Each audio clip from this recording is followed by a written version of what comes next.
Kembali di Morning Talks pemirsa, sebelum kita ke Ibu Andi, kita akan dengarkan kembali pernyataan dari Humas Polda Metro Jaya, Kombes Pol Yusri Yunus. Apa yang dilakukan oleh teman-teman dari Subdit 5, Nata di Krim Polda Metro Jaya tentang adanya dugaan eksploitasi terhadap anak di bawah umur. Ya, eksploitasi anak di bawah umur. Selama tahun 2021 ini ada 10 laporan polisi yang masuk dengan tersangka 15 orang. 15 orang ini perannya adalah germo ya. Yang rata-rata korbannya ini anak-anak di bawah umur. Dari 10 laporan polisi yang kita terima, ada 286 orang ya. Kita korban juga, tapi kita amankan juga. Ini eksploitasi anak kecil aja, anak di bawah umur ada 91 orang. Kemudian ada 195 orang dewasa ya. Modus operandi pelaku dari ke-15 ini yang sudah berhasil kita amankan, kita lakukan penahanan terhadap 15 orang ini adalah: pertama, dia berkenalan melalui media sosial yang ada, baik itu melalui Facebook maupun Instagram dan media sosial yang lain. Kemudian janjian bertemu di suatu tempat ya. Ada juga pelaku ini yang coba mereka dengan menjadikan pacar kepada si korban-korban yang ada. Setelah itu baru diajak nginep.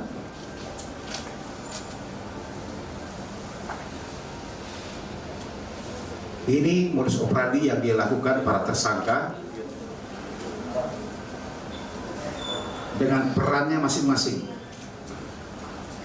Nanti setelah itu baru ditawarkan dengan harga fee atau harga sekitar Rp300.000 setelah dilakukan atau setelah menginap bersama di dalam satu hotel maupun dalam satu penginapan khusus dengan bayaran Rp300.000 sampai dengan Rp500.000 ya, dengan penawaran melalui media sosial atau aplikasi MyChat ya. 256 ada yang beberapa karena anak di bawah umur sekitar 91 orang, nanti akan dijelaskan oleh beliau-beliau semua ini ya. Ada yang masih sekarang ini kita titipkan di tempat penitipan apa? Handayani ya. Ya, itu tadi pernyataan dari Kombes Pol Yusri Yunus, Humas Polda Metro Jaya. Kita kembali ke Ibu Andi Yentriani, Komisioner dari Komnas Perlindungan Perempuan. Bu Andi, saya mencoba untuk mungkin menyimpulkan sebagai orang awam dari 10 laporan polisi, rentangnya dari Januari sampai Februari, bahkan bukan dari awal Januari sampai akhir Februari. Itu ada 10 laporan polisi, ada 15 muncikari yang ditangkap, ada 286 korban. Ini kok jumlahnya menurut saya besar sekali. Bahkan ini hanya di wilayah Polda Metro Jaya. Gimana Bu Andi melihat ini?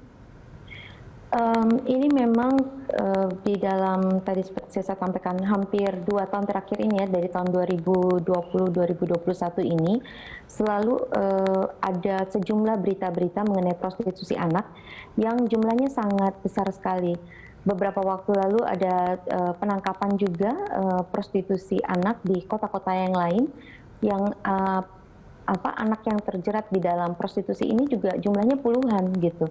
Jadi memang ini sudah menunjukkan bahwa persoalan prostitusi anak ini sangat serius dan penggunaan media sosial maksud saya ini memang seperti pisau bermata dua ya. Terutama di masa pandemi ini kan hampir semua kegiatan kita pindah dari luring ke daring, dari offline ke online. Dan kemajuan teknologi ini jika dia tidak digunakan untuk sebuah kebaikan, ya dia dapat digunakan untuk melakukan tadi upaya bujuk rayu dan menjerat anak-anak masuk ke dalam dunia prostitusi. Ya, Bu Andi, maksud saya gini, kalau kita melihat misalkan tadi ada beberapa akar masalah yang disebutkan sama Bu Andi soal mindset, kemiskinan, terus kemudian karakter konsumerisme sebagian masyarakat. Ini apa yang belum atau yang harus mungkin diperbaiki dari bukan dari sekarang tapi dari kemarin sebetulnya oleh siapa? Apakah penegakan hukum ini yang dianggap sebagai mungkin jaring terakhir dalam upaya untuk membuat ketertiban itu berjalan itu masih belum memberikan kemanfaatan, belum memberikan efek jera dan tidak mencegah orang untuk berbuat kejahatan, lalu apalagi? Apakah juga termasuk dalam tanda kutip mungkin pihak keluarga, orang tua yang juga harusnya lebih hati-hati gitu? Atau apa? Kalau kita melihat dari hulu dan masuk ke hilir ya, memang penegakan hukum itu lebih di posisinya di hilir. Jadi ketika sudah ada tindakan kejahatan tersebut, maka harus dilakukan proses hukum yang tepat. Nah, untuk upaya pencegahan sendiri ada beberapa aspek. Tentunya sosialisasi hukum itu juga sangat penting tentang bagaimana sebetulnya konsep payung hukum di Indonesia untuk perlindungan anak bebas dari eksploitasi seksual dan juga dari kejahatan seksual. Nah, ini sangat penting untuk disampaikan bahwa sebetulnya kita masih melihat payung hukum untuk persoalan kekerasan seksual serupa pemaksaan, prostitusi, dan model-model yang sekarang berkembang ya, itu memang belum terlalu sempurna, kalau boleh belum terlalu komprehensif disampaikan di dalam hukum kita. Karena itu Komnas Perempuan mengajukan persoalan pemaksaan prostitusi ini melalui rancangan undang-undang kekerasan seksual yang sayangnya kita tahu dia masih terhambat pembahasannya karena penetapan program legislasi nasional tahun 2021 ini kan belum selesai dilakukan. Nah, hal yang kedua di aspek pencegahan adalah juga tentunya tadi perbaikan pola pikir melalui pendidikan, baik itu formal maupun informal, sejak usia dini sampai tinggi, pendidikan tinggi. Dan ini terkait dengan bagaimana kita memastikan semua pihak itu memiliki pandangan yang baik mengenai diri dan otonominya, tetapi juga melakukan apresiasi kepada orang lain, mengenali bahwa ada hak-hak orang lain tidak boleh kita terobos begitu ya, dan kita bisa lindungi bersama. Tentunya dalam pendidikan ini penghargaan pada hak asasi manusia dan juga keadilan gender menjadi penting. Hal yang ketiga memang terkait dengan pola pikir soal konsumerisme. Nah, ini tentunya kita harus bahu-membahu, bukan saja pemerintah tetapi juga institusi-institusi pendidikan, para pendidik dan juga orang tua. Sementara untuk kemiskinan ini memang sifatnya lebih struktural dan karena itu campur tangan pemerintah untuk memastikan langkah mengeluarkan masyarakat dari kemiskinan. Sampai sekarang kita lihat ya, angka kemiskinan kita masih tinggi, dan juga kalau dari data yang sudah disampaikan oleh BPS, memang di dalam segenap usia dan di semua rentang wilayah di Indonesia, komposisi penduduk paling banyak dalam situasi miskin adalah perempuan. Artinya, di dalam intervensi penanggulangan kemiskinan juga membutuhkan langkah-langkah khusus memperhatikan kerentanan perempuan masuk di dalam kemiskinan itu sendiri, di mana kemiskinan nanti bisa menjadikan ia rentan pada kekerasan dan eksploitasi, tetapi juga bagaimana kekerasan dan eksploitasi membuka ruang untuk memiskinkan. Baik, Bu Andi, lebih lanjut lagi. Bu Andi, ada satu hal sebetulnya yang cukup menarik. Kalau dijelaskan sama Pak Yusri Yunus, mereka ini berkenalan di media sosial seperti yang tadi disampaikan. Tapi mereka berkenalan itu kan bukan langsung ditawarkan untuk menjadi PSK kan, gitu, berteman dan segala macam. Ya. Nah, dan saya kira mereka itu melakukan itu tidak secara vulgar, pada saat perkenalan awal itu menempatkan perempuan sebagai objek gitu kan dalam percakapannya. Apa yang membuat perempuan, termasuk juga anak-anak, menjadi mudah sekali di awal itu untuk akrab dengan yang pastinya mereka adalah orang-orang asing gitu, orang-orang tak dikenal, sehingga pada akhirnya mereka larut dan akhirnya menjadi korban. Artinya ya kalau dalam bahasa Inggrisnya kan mungkin ada istilah don't talk to a stranger gitu kan. Nah tapi ini kok sepertinya mudah sekali. Kenapa?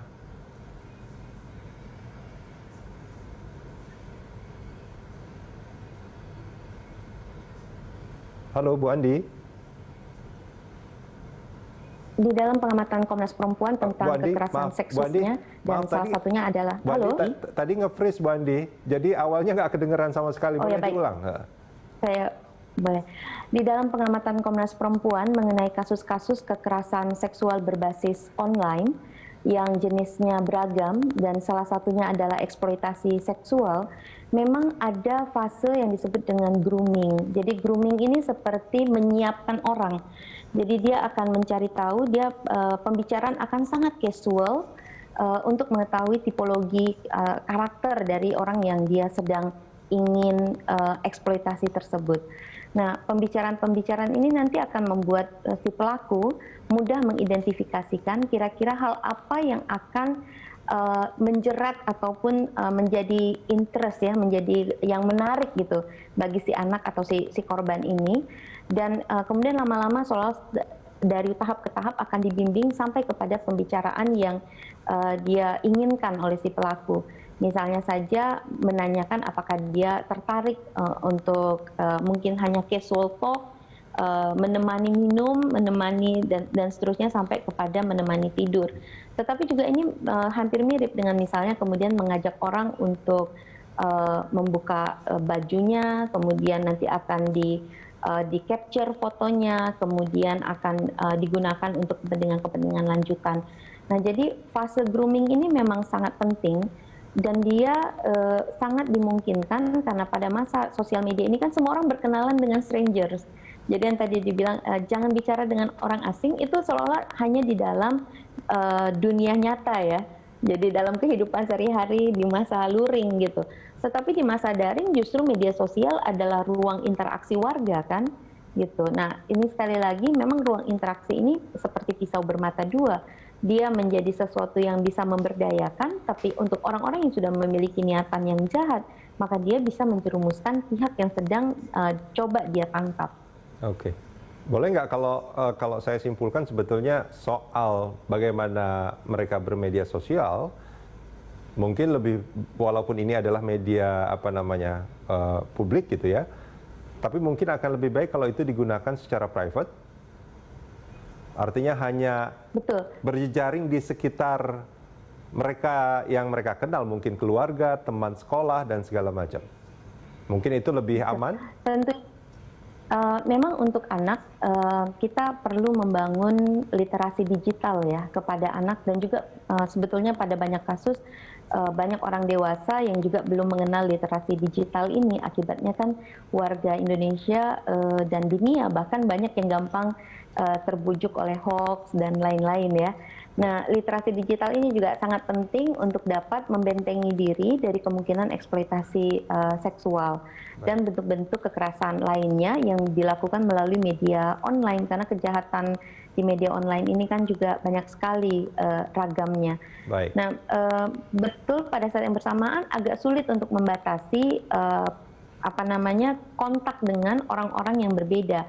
Karena itu khusus untuk anak sebetulnya orang tua juga penting untuk terus melakukan pemantauan dan komunikasi yang baik dengan anak sehingga kalau ada apa-apa dia bisa menceritakan.